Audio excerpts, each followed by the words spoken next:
away from it, we're worried that it's telling us we're not healthy, or we're worried we're going to go crazy. Like, these are the things that people say, right, when this happens. And so for us to know, like, whoa, that is not what's happening. This is normal and human, right? That this is what will happen. These emotion systems that pay very strong attention, right, to negative things, to negative emotions, fear and loss and terror and despair inside of us. They don't know the clock or the calendar, so they're going to bring to our present, right, things from our past that are then markers of saying, go dig there, because that is not just in the past. Emotionally, it is still in your present. At this point in time, what do you think is the most efficient way to root out and heal childhood traumas? Bringing compassionate curiosity to ourselves, where we just look at our past and we look at it without sort of having a dog in the fight, so to speak, where like, I don't have to see it a certain way, right? I don't have to look at this. And sometimes people will say, they have to make it less bad than it was because they feel otherwise they won't be okay if they see all that was bad in it. Others might feel they have to look at the worst of it because they're trying to anchor to things in their life now that they're not happy with, and why that might be, right? So what it ends up doing is it brings so much emotion into it that we can't look in a way that has equanimity, right? Because we're living in the emotion. Now, we can't feel no emotion if we're thinking about difficult things that have happened to us, but to be able to have that observation of self, of like, what is going on inside of me? What do I feel about it? Where does my own mind want to go? Do I want to minimize it? Do I want to take it and dial it up so that it'll explain why I did X or why I didn't do Y, right? So we're trying to observe our own motivations as we look at our childhood. And if we can gain more equanimity that way, then we can come to understanding this idea that we don't have to be afraid to go and do that. And to say, okay, I can look at this and I see this part of my childhood or this person in my childhood, like that wasn't good, or wasn't okay, or maybe it was even abusive. It was wrong, right? We can look at that and say, okay, what am I going to do with that now? It doesn't define who I am. It doesn't determine any one single thing about me, right? If I can look at it with a calmness of mind and I can see the realness of how it's affected me, right now, I started talking about malleability, kind of where we started with malleability of ourselves and how we see ourselves. Then I can start to make progress. But we have to be able to look at ourselves. And very often we just don't want to do that because we don't bring compassion.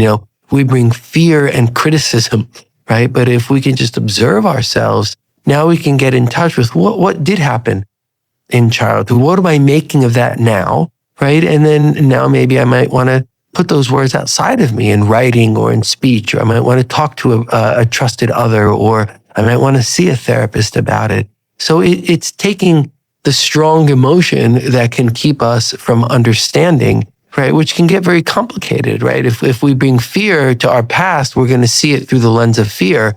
If I know I can look at my past and I don't have to be afraid, even if it raises difficult emotion in me, I'm much more likely to keep a calm presence of mind and then to learn some things about myself. Do you think that people look back and think about good things that happened to them often enough? No.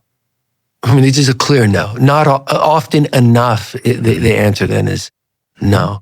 We tend to have a bias in us towards the negative, and we don't stop and think, hey, I did that really well. Or, that didn't come out the way I wanted it to, but I learned from it. Or it didn't come out the way I wanted to, but I really tried. And we tend not to do that. And this bias towards the negative means we then start making the stories of ourselves about the negative.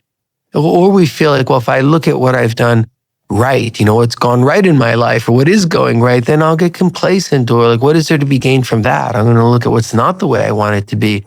And really quite the opposite is true, right? If we're looking at what's gone well in our life, at our successes, and even things that weren't successes maybe from the outside, but hey, I grew, I learned something. The school of hard knocks taught me something, then we are bolstering ourselves. We're empowering ourselves by doing that. So we should all do a lot more of that, and we wouldn't become complacent, right? We would become happier, healthier, more effective in our lives.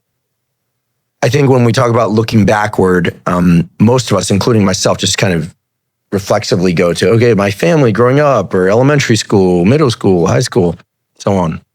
I have a colleague from the past, Larry Squire, is a kind of a luminary in the field of memory, and it worked out a lot of stuff about human hippocampus. And when I was visiting UC San Diego some years ago, there were a bunch of photos on his office wall. I was like, oh, cool. Like I was looking at some meetings and things. I figure if they're on his wall, I'm allowed to look at them. So I'm like probing around, oh, there's so-and-so. And he said, having photographs on your wall of times that were really good is very good for your adult memory. And it cues up emotional states for you. Okay.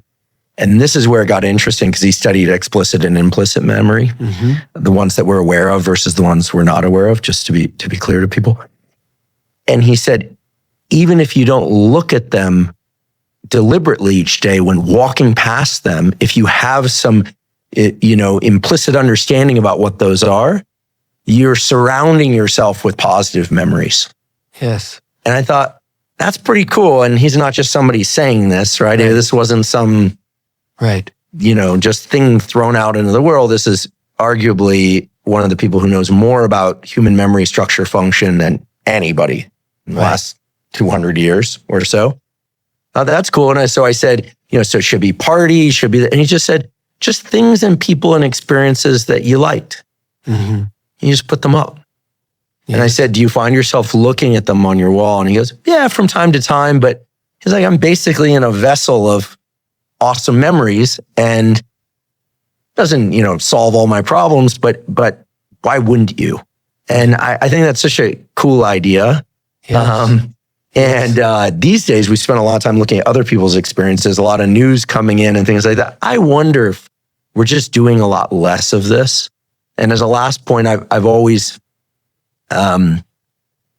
liked, who knows what's really going on behind the scenes, but I've always liked, you go into somebody's home and you'll walk down a stairwell or up a stairwell sometimes, and they've just got the wall littered with all these photos. And not necessarily big families, sometimes yes, sometimes no. And you're like, wow, like they're like posting all their experiences. And I think it's kind of cool. I don't tend to do it.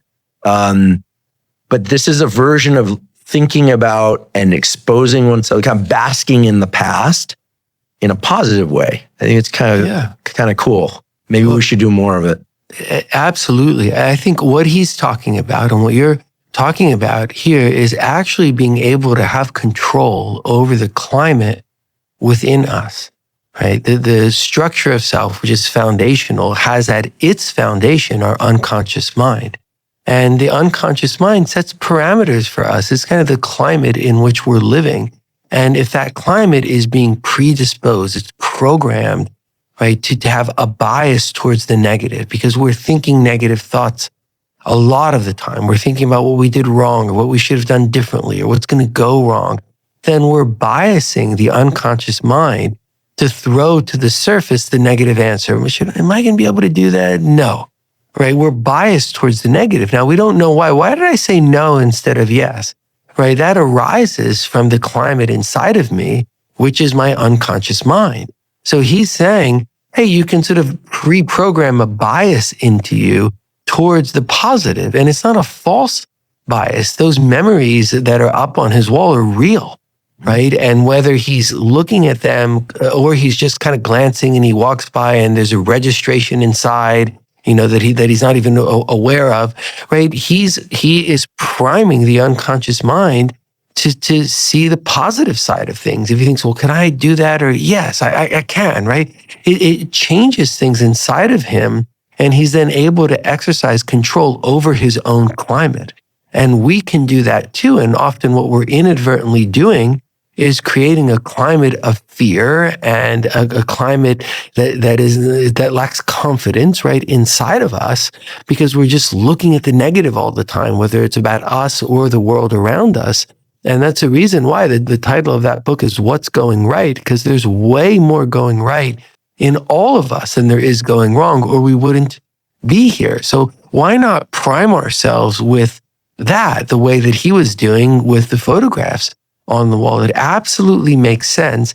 And it's not a Pollyanna concept. It's not saying, well, just look at what's going right. It's saying, no, this is consistent with what's real and true, and it's good for you too. It helps you be effective in the world. It helps your mental health. Helping your mental health helps your physical health. And everything about this aligns with truth, and it sets us up to be in better control of our lives and to be on the front foot as we're approaching life.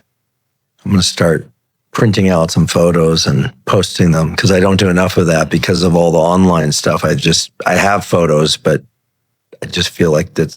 Just remembered this Larry Squire thing now as we were talking about this, but I'm definitely going to do that. Yeah, I'm going to do more of it too. It's a good reminder to do that. Yeah, our physical spaces, to impact us so much, and there are a lot of good memories and some hard ones too. But put up the good memories. That it makes perfect sense to me why one would want to do that. Earlier, we were talking about the sense of internal control that we feel, the sense of being on one's own side when we're pushing off against something. Mm-hmm. And I have to ask, I'm fascinated by scripture and by spirituality and notions of God and devil.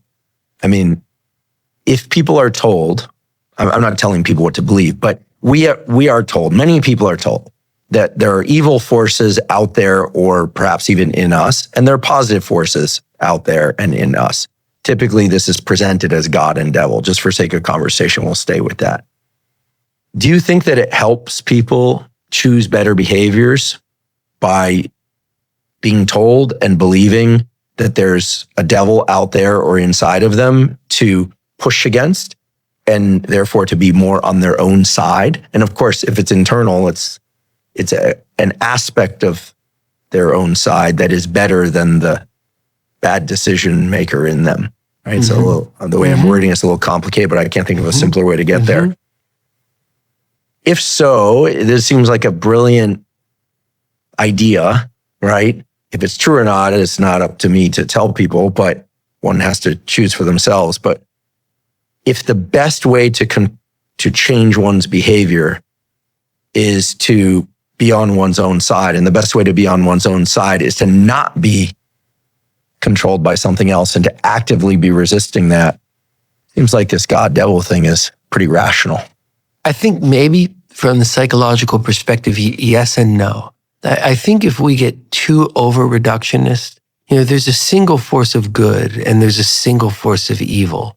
I think our major religious tenets, do see the world we live in is more complicated than that there's more than just a single force of good and a single force of evil.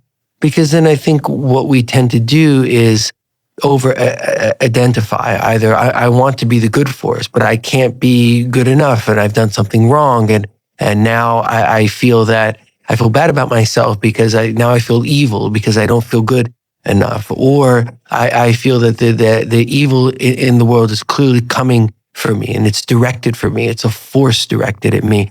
We can tend to personify then good and evil and either over-identify or feel that we're beleaguered, right? So if we over-identify that we want to be good and we do something wrong, we feel bad, right? That there can be a push towards self-persecuting or really not understanding ourselves if we oversimplify. If we think in a broader way, which I do think is consistent with spirituality, and I think it's consistent with the spirituality of major religious traditions, then we see there are forces for good, there are pushes towards good in the universe around us, and that includes within us. And there are forces towards what is not good, towards looking the other way, for example, from someone's needs, right? Not something that's pure evil. Like most of us aren't going to step on someone when they're down, but could we be tempted to look the other way, right? If we see there's a lot of subtlety and nuance to how good and evil plays out in the world around us and inside of ourselves, then I think we're viewing ourselves and the world around us much more consistent with what religion says. And I think also where science guides us and is more and more guiding us as we have more and more knowledge and understanding. Now we feel that we're part of something greater than us, right? There are forces that push towards good and forces that push towards evil, forces that push towards construction and towards destruction. And we know how we want to be and where we want to be in that spectrum. We want to be generative, and we want to be making the world better than we left, and we want to be bettering ourselves. Now we're being, I think, much more true to the reality that we experience, as opposed to being so reductionist that we see one good, one evil, and where are we going to be, in that polarized opposites. Is it a reasonable goal to want to be happy-go-lucky? Can I aspire to that and also be a productive person? Unfortunately, no. Right? Happy-go-lucky, to me, it implies that there's not an awareness that, hey, there are difficult things in the world. And in fact, there are difficult things in my own life, right? I think happy-go-lucky implies that we're not aware of how difficult life can be, or maybe life has at times been. So I don't think that you can be happy-go-lucky. And I think it's good that you can't be, because who wants to lose the grounding of the things that are real in life that might take away the go-lucky part, right? I think that you can be happy, right? And I think that that's better than happiness that includes some turning away or some forgetfulness, right? So if we take away the go-lucky, which is, I think, not desirable or possible, I do absolutely believe that you can be happy, because what we want, and I think there's studies that show us this, and just thinking about how humans have written in literature and philosophy across time of what do we mean when we say happy? We do want to find peace, contentment, and the capacity for delight. We just want to be able to just be and not have so much going on inside or coming at us, right? We all say we just want a little bit of peace. I want to just sometimes walk around and be able to look up at the trees around me and see that the trees are pretty, right? That, for me, that's peace. And I think, yes, we can all find our way to peace. We may not be able to have it every moment. We don't have to have it every moment to be happy. So we need some peace, and we need some contentment. And contentment means that there's awareness of our lives, of the things that have gone well and the things that haven't. So I can find contentment in my life, not every moment, but I can find it even holding in my mind awareness of tragedies that have happened in my life, or things that I haven't done or performed about the way I would have ideally wanted to. I can be aware of those things inside of me, but be aware of the whole arc of my life and feel good about it. As there was a thought about it, embracing our fate, embracing what we've created for ourselves. In early humanist Nietzsche, this was sort of written about, of the fate that we create for ourselves. Can we embrace it and want to live it over and over again, even knowing the things in it that may be tragic or not great? Yes, I think we can find peace, we can find contentment, and we can find the capacity for delight. We all had it as children, and if we don't have it now as adults, there's something we can do about that. We all need to be able to see something that just makes us light up. So I think you and all the rest of us, it may be different how we're going to find it and how much of it and how much time we live in happiness. But I think the answer for you and me and everyone else is we can find happiness because we can weave peace, contentment, and delight into our lives. So is it the case that the things that bring us delight make us, for moments, feel very joyful? What I'm hearing is that has to be on a backdrop of some hard things and some strivings, that the goal is not complete peace and ease. I think complete peace and ease isn't possible, right? I think for most of us, life has brought difficulties for everyone in one way or another.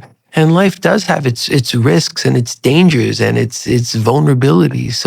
So to think that we need to not have that anywhere in our minds in order to feel good, in order to be happy, I think tells us that we can't be happy being human. And oftentimes it leads us to say, well, I want to not worry about anything. I don't want to have anything weighing on me. And we start listing a bunch of things that sound like death, right? When we're trying to talk about how we're going to be happy, right? And like that's not what we're going for, right? I do want to have times of peace when like I'm not thinking about bad things that have happened. I'm just at peace and I'm looking at the tree or the bird sitting up in the tree or, the log floating down the river, which brought me a lot of peace not that long ago. So we can have these moments. It has to also be an awareness of our lives. And we have to at times be able to have in our minds the things that are not the way we want them to be and the things that are tragic and still feel good about our lives. I think that's how we find real happiness. And we're not just looking for escapes, because often the happy-go-lucky part is we're looking for an escape. And it's kind of easy to feel that way sometimes if a person chooses an escape. And it could be even in a substance where, okay, it felt good for a couple of hours, but at what cost? Right? We're not looking for escape. What we're looking for is the ability to apprehend our own lives, feel enough in control of our own lives that I don't have to be really afraid of the future. I know that there may be scary things in it, but I'm going to meet them as best I can. I don't have to be afraid of the future. And I feel good about my life. I feel enough in control and I have enough understanding that I can say, okay, I'm good with me at the moment. And now that moment has become another moment and I'm moving forward and I'm doing the best I can because this sequence of moments are the only time I'm alive and I want to be really present for it. There used to be a lot of articles written, and you could still find this stuff online about, regrets that people had close to the end of their life. And, no one ever said they wish they spent more time at the office. I don't know. I know some people that loved their work and love their work. Mm-hmm. Did they love it to the detriment of their family? In some cases, yes. In a lot of cases, no. And so I don't like those lists. I think those lists serve as prompts for asking questions. Am I overinvested in one area versus another? But I'm guessing you've spent some time with people who are close to the end of their life or at the end of their life. Yes. Have you ever encountered someone who really nailed it? You didn't think they were just telling you a story about how they felt really good about how they had spent their mental life and their energies. Yes. We don't hear about those people very often. Yes. But we just don't. We hear no one lies on their deathbed thinking, we hear all the stuff you're not supposed to do. Are there any insights or just it? And if you can't remember, just feelings that arrived for you when talking to these people that you genuinely believe, if they didn't hit the bullseye, they were darn close. Yes. Yes. Yeah. What did that look like or feel like? And what did they say? It makes me think actually of a real example in my own life where a family member much older than me, he would probably be 120. So if he were still alive, so he was very, very old at the time, who had really made something of himself. He didn't have much in the way of education and he'd been a successful member of the community. He'd given back to the community. He had no education. He started a bank and, the bank became international and he was so good and so helpful to the place he had come from. And he'd had real tragedies in his life. He'd lost a child. And when he learned that I was going to medical school a long, long time ago, he asked to see me. And he was would have been in his early 90s at the time. And he told me that he was happy with his life and that he realized that he could die at any moment. And he understood and he accepted that he tried to do the best that he could and he'd made something of himself and that there was sadness in his life and things he certainly wished would have been different, but that he was happy with his life and he was okay with dying. And he wanted me to know that he thought that was a good way to feel, right? And that it was tempting to want to be so much and put so much pressure on yourself that you could achieve a lot and not be able to feel good about it. And it's not something I forgot. I mean, I do think of that with fair frequency, and it made me think of that here. I thought that's a person who's lived a good life, and now I wasn't thinking it at the time, but he was clearly describing being able to have peace and to have contentment, to feel good about his life, even knowing the things that were not great. And then the capacity for delight. There were still things he was very, very excited about, and his face would still light up. And I think that was probably earlier role modeling for me of, like that's, I'd like to feel that way. I'd like to be in my 90s and be able to say that. And it's really stuck with me. That's awesome. I think we need to think a lot more about what's going right, what went right. Mm-hmm. Yes. We were talking about that today. Yes. What went right. Yes. What's gone right in my life, what I've made go right in my life, right? Or what hasn't gone right and I showed up anyway, right? That's part of what's going right. Yeah, we so easily default to the losses, which can also be beautiful in some sense, sometimes. But we so easily go to what's wrong. But I'm also hearing that happy-go-lucky and just thinking about what's going right, that's not the answer either. It's just not. There has to be that contrast. This is what I'm hearing you saying today. Yes, yes. We have to be living an examined life in order to live intentionally. So yes, we do have to look at ourselves. But the good news is that's okay.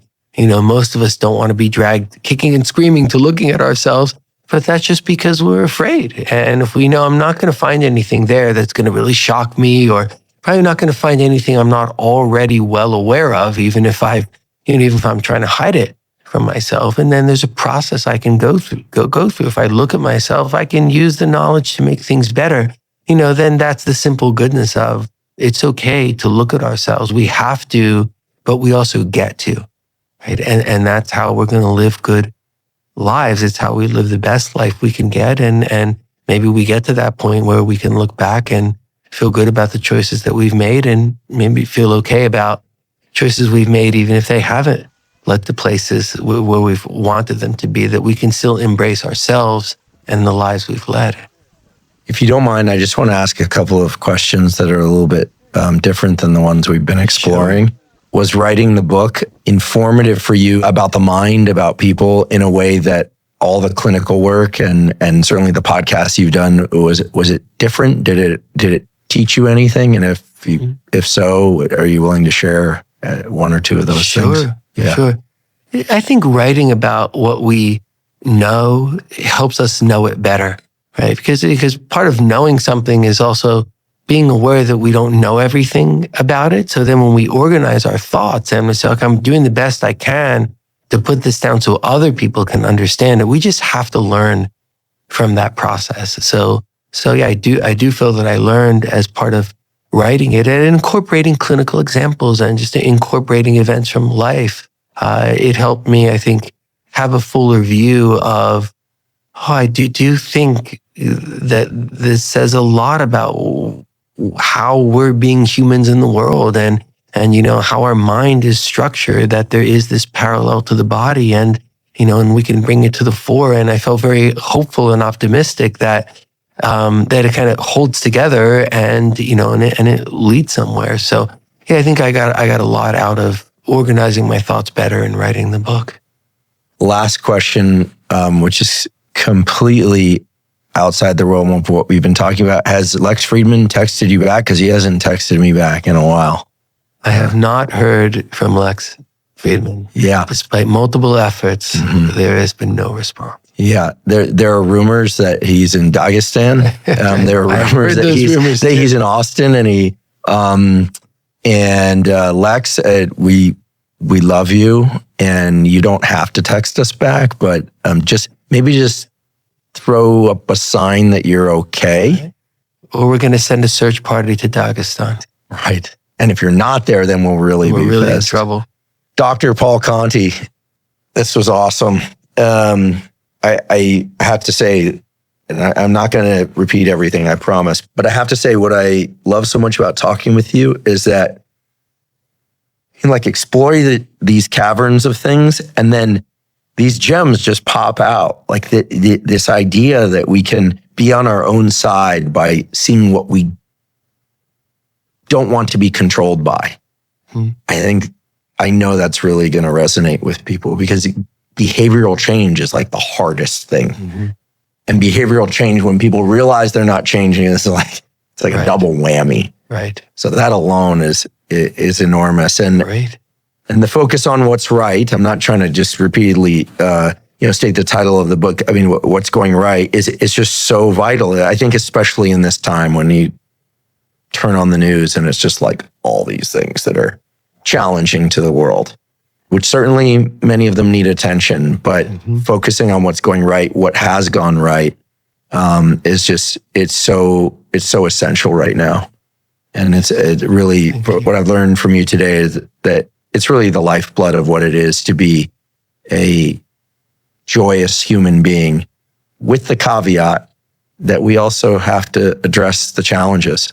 And if they're there, the traumas, and that there's really no other way. That's what I'm taking from this. Yes, and that we can do that. And instead of thinking maybe that we can do that or we have to do that, we get to do that. That there should be an excitement that we bring, an enthusiasm and a hopefulness that we bring to that process. Well, thank you for being here today. Thank you for writing the book. It's going to serve so many people. And yeah, thank you for taking your training and your clinical experience and putting it out into the world. You don't have any obligation to do that. And most everything that you know and that transpires in those sessions, everything would not serve the larger world to the extent that it does, where you're not willing to, get out here and there and share with people. So thank you. You're clearly one of the leading public educators on the mind and the self and navigating this life landscape. So thank you so much for coming here today, and come back again, please. You're very welcome. Thank you for giving me the opportunity to do so. It's my pleasure. Thank you for joining me for today's discussion with Dr. Paul Conti. To learn more about his work and to find links to his new book, What's Going Right, please see the links in the show note captions. If you're learning from and/or enjoying this podcast, please subscribe to our YouTube channel. That's a terrific zero-cost way to support us.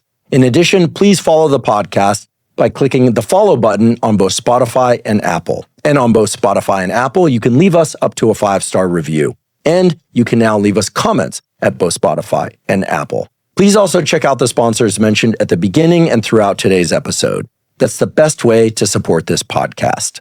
If you have questions for me or comments about the podcast, or guests or topics that you'd like me to consider for the Huberman Lab podcast, please put those in the comments section on YouTube. I do read all the comments. For those of you that haven't heard, I have a new book coming out. It's my very first book.